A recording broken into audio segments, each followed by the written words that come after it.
میں آپ کو اپنی دیوانگی کا قصہ سنانا چاہتی ہوں. میں نے یہ ٹی وی پر بھی سنایا ہے اور یقیناً آپ لوگوں نے سنا ہوگا. بہت دفعہ بہت سارے لٹریری فیسٹیولز میں اس کو دہرا چکے ہیں. اور اگر آپ نے نہیں سنا تو میری دیوانگی کا آپ کو یقین ہو جائے گا. میرے محبوب جنرل ضیاء الحق، میں انہیں اپنا محبوب کہتے ہیں، انہوں نے ایک اہل قلم کانفرنس بلائی. یہ مارچ 1984 کی بات ہے. میں قبل از مسیح کی نسل سے ہوں، یاد رکھیے گا. اس میں جو صحیح اہل قلم تھے وہ تو نہیں گئے، وہ تو حکم کے پابند نہیں تھے. میں نہ اہل نہ قلم میرے پاس. میں صرف اس لیے بھیجی گئی کہ میں سرکار کی نوکر تھی. اور اس وقت اسلام آباد میں کوئی یہ شاندار عمارتیں نہیں تھیں، کنونشن سینٹر یہ وہ کچھ بھی نہیں. اسٹیٹ بینک کا ایک آڈیٹوریم تھا، بلکہ اسمبلی کا اجلاس بھی اسی آڈیٹوریم میں ہوا کرتا تھا. وہاں صدر صاحب تشریف لائے اور ان کے ملٹری سیکرٹری بریگیڈیئر صدیق حسن سالک، ان کی ایک کتاب ہے پریشر کوکر، آپ لوگوں نے پڑھی ہے؟ نام سے ایک دفعہ پڑھیے گا اور پھر دیکھیے گا کہ کیا ہوتا ہے. بعد میں کبھی ملی تو پوچھوں گی کہ آپ کو کیسی لگی. صدر صاحب تشریف لائے. بڑا ہی چکنا اور بڑا ہی کمینہ آدمی تھا.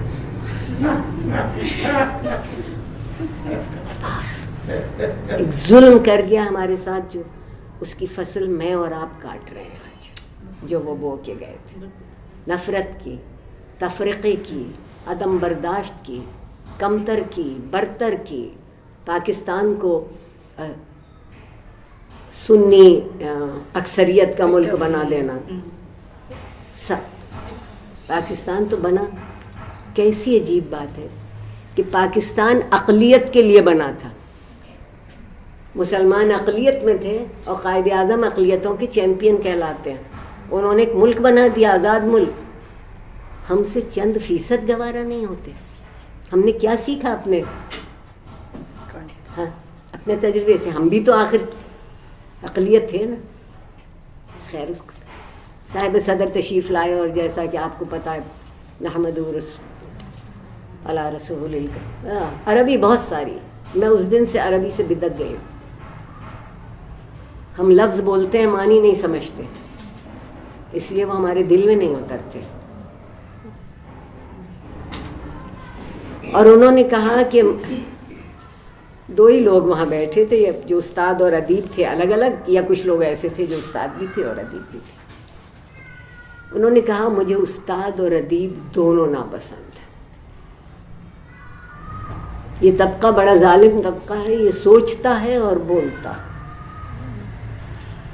ایسے بڑے گناہ ہیں، فخر کیجیے گا اپنے گناہوں پہ. اور اس کے بعد ایک لمبی ذلت نامہ انہوں نے ہمارے نام پڑھا.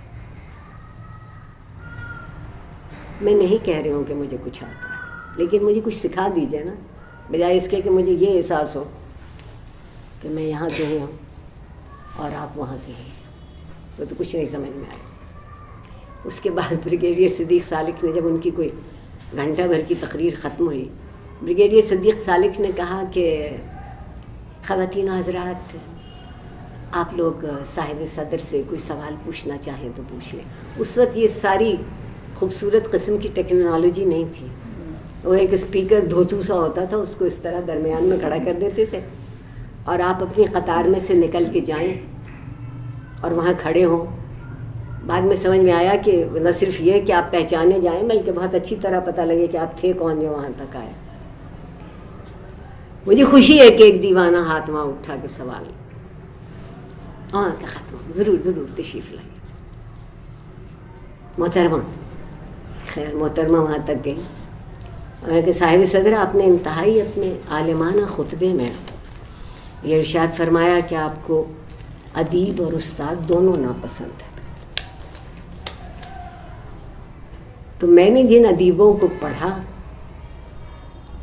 اور جن استادوں نے مجھے پڑھایا، تو میری سمجھ میں یہ آیا کہ اللہ ادیب ہے اور رسول استاد. آپ کو دونوں ناپسند. یہ پوچھئے کہ میں زندہ کیوں.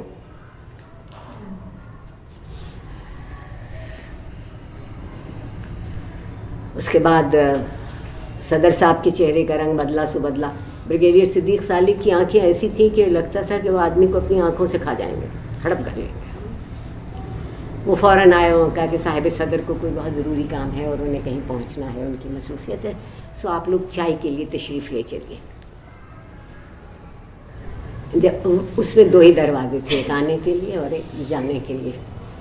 تو جب ہم چائے کے لیے تشریف لے جا رہے تھے تو کسی نے میرے کندھے پہ پیچھے سے ہاتھ رکھا.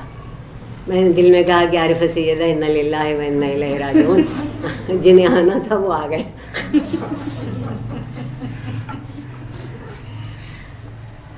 پھر کوئی اپنا چہرہ بالکل میرے میں اس بات کا اعتراف نہیں, بیچ میں ایک بات رہ گئی.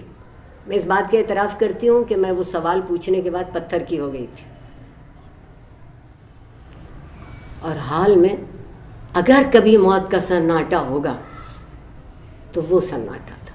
پھر کسی ایک دیوانے نے ایک تالی بجائی اور اس کے بعد پورا ہال کھڑا ہو گیا. مجھے لگتا ہے 5 منٹ تالیاں بجتی رہیں. احمد فراز کہتے تھے 10 منٹ بجتی رہیں, مجھے نہیں, مگر بجتی رہیں بجتی رہیں بجتی رہیں, حتیٰ کہ انہوں نے کہا کہ صدر صاحب کی کوئی مصروفیت ہے, انہیں کہیں وقت پر پہنچنا ہے, تو آپ لوگ چائے کے لیے تشریف لے چلیے. تو جب ہم چائے کے لیے تشریف لے جا رہے تھے, ہاتھ میرے کندھے پر, میں نے اپنے دل میں یہی کہا تھا کہ عارفہ سیدہ انا للہ و انا الیہ راجعون. پھر ایک چہرہ میرے کان کے قریب آتا اور کہتا عارفہ کار پارک میں اکیلی مت جانا. احمد فراز, آواز پہچانتی تھی, دوست تھے بہت اچھے. احمد فراز اس وقت منسٹری آف انفارمیشن میں کام کرتے تھے.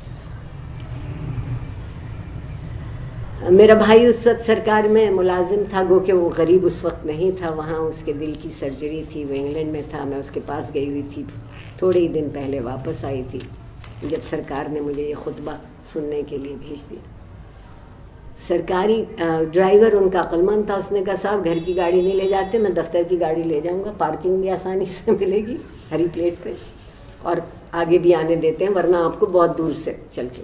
تو میری خوش نصیبی تھی, وہ گاڑی بالکل سامنے کھڑی تھی, جسے کود کے بیٹھنا کہتے ہیں. میں اس میں کود کے بیٹھی اور گھر چلی گئی. بھائی کے گھر میں تو کوئی تھا نہیں, اس کے ملازم. دروازے کی گھنٹی بجتی تھی یا ٹیلی فون کی, میں سوچتی تھی آ گیا آ گیا آ گیا آ گیا.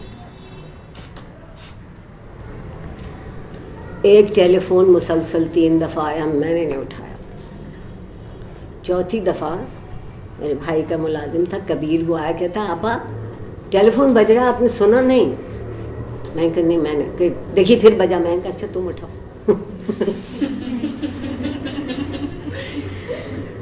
اس نے اٹھایا اور اس کے وہ ایک دم سے مؤدب ہو گیا, جی السلام علیکم, خیریت سے, ٹھیک. اور پھر کہنے لگا کہ آپ پاپا بول رہے ہیں, پاپا کا فون ہے.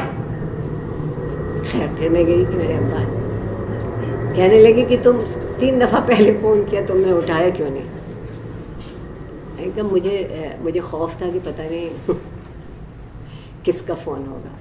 ان کی آواز روندھی ہوئی تھی, آنسو زیادہ تھے, مگر میں سمجھتی ہوں کہ وہ شاید واحد وقت تھا جو وہ اتنے زندگی میں کبھی جذباتی ہوئے ہوں گے. اور انہوں نے یہ کہہ کے فون بند کر دیا. پہلی بات یہ کہی کہ اللہ تمہارا حامی و ناصر ہو, اور دوسری بات کہی کہ you made me so proud today.